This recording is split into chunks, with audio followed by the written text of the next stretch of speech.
Have you ever wanted to throw a house party just like an American Pie, but your parents wouldn't let you?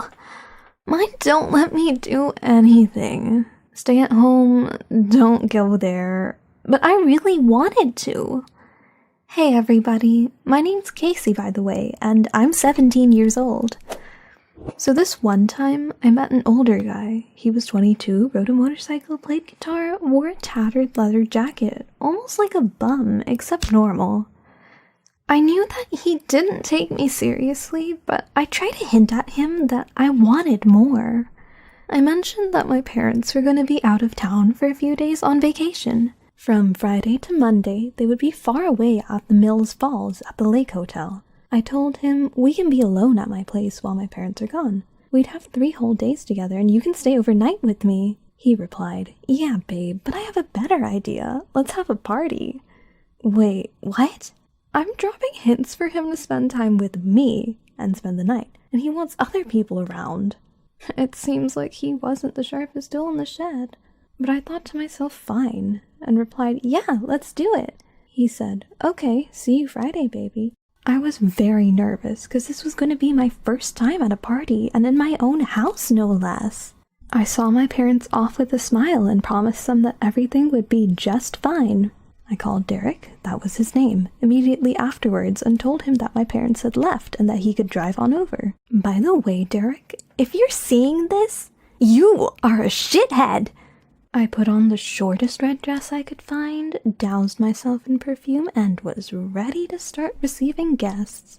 I heard the sound of bikes and 4 cars drive up to my house. There were some really strange homeless-looking dudes, and they were all walking towards my house. My mouth hung open as I watched them bring 10 packs of beer and even more bottles of whiskey into my house. There were guys and girls of different ages. Some were 20, some were 30, and even older. All of them were dressed in weird, torn-up clothes. But that was just the beginning. I didn't get a chance to express to Derek how pissed I was before they had already offered me a drink and a snack.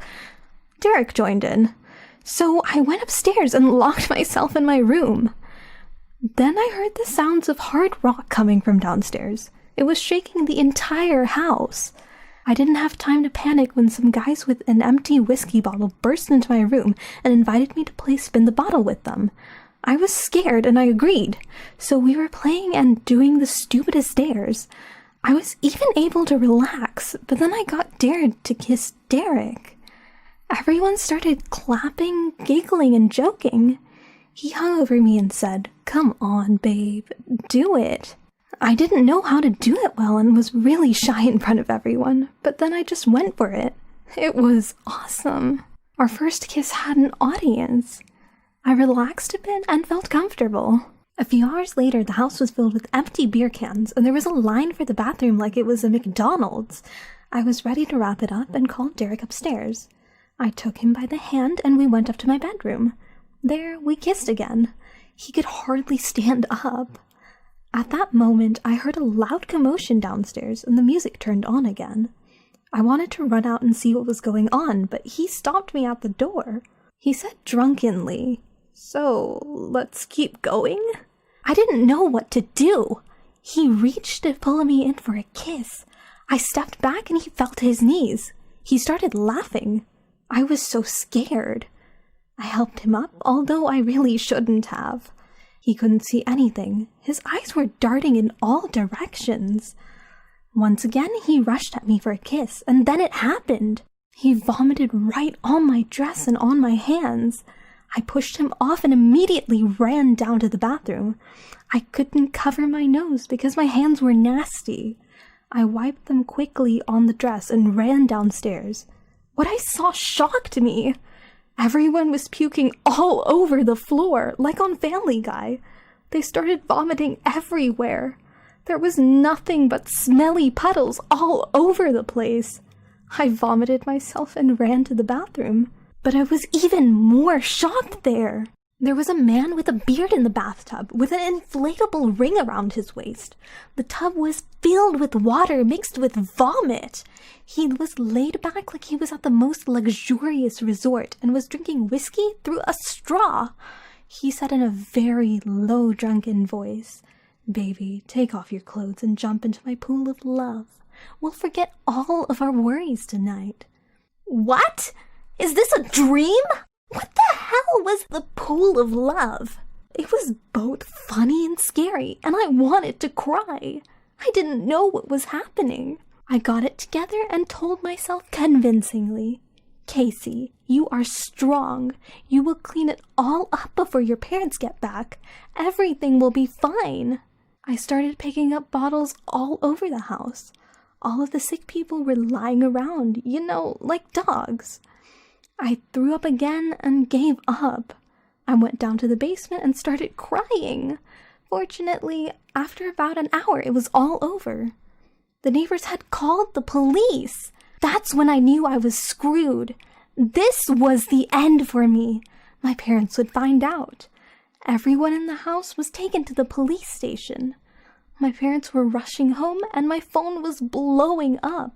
Policemen were walking around the house in protective masks. It was terrible. I had to tell my parents everything, and they understood. They knew it was because they had been so strict with me. After this incident, I started feeling a little more free. As for Derek, we never saw each other again. He called me and texted me asking for forgiveness.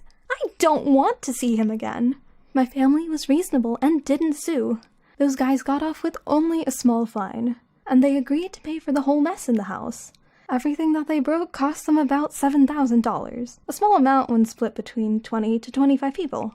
I don't even remember how many people there were. I thought it was fair. And that's it! No more parties. Hi, I'm Charlie. I'm 19 years old, and I spent a whole 10 hours alone with a beautiful girl. In a broken elevator. It was enough time to overcome our insecurities and show each other our best side. But everything went wrong. It happened on Christmas Eve. I hopped into the elevator and saw that my riding companion on a trip to the 6th floor was a very pretty girl. I took a deeper breath to better smell the scent of her perfume as the elevator jolted and froze. I was confused, wondering what had happened as she was already trying to report the problem to the elevator service. Strange, no one's answering. I'm Dina, she said, smiling. And I'm Charlie. She looked at me questioningly, expecting me to say something else, but absolutely nothing crossed my mind.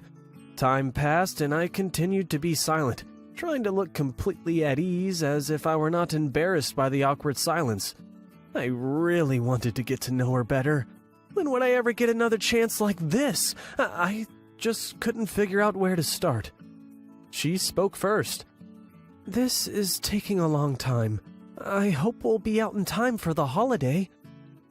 I heard that someone once spent 42 hours in a broken elevator. I fell silent when I saw her looking at me with frightened eyes. What was I doing? I'm a complete moron! An hour passed. After 2, we were sitting on the floor with backs propped against the not-so-clean elevator walls. After 4 hours, we were rummaging through all of our belongings in search of at least some kind of food. After 5 hours, we split a piece of candy that Dina found in her bag. After 6 hours, we felt like we had known each other for about 100 years. At this very cool moment of our imprisonment, I suddenly realized that more than anything, even more than Dina, I wanted only one thing. I urgently needed a toilet. Dina noticed that something was wrong with me. I didn't want to talk, but I couldn't hold it anymore. She quickly pulled an empty water bottle out of her bag. Here you go. Do it. I shook my head. I couldn't do it in front of her. Yes, come on. There will only be a real problem if I have to go. A bottle's not going to save me. Take it, and I will turn away. I tried, but nothing worked. It seemed like it was already up to my ears, but I could not squeeze a single drop out of me. You will hear. I can't. Dina put on her headphones, but that didn't work either. Then she turned on some loud music on her phone so that I would be distracted.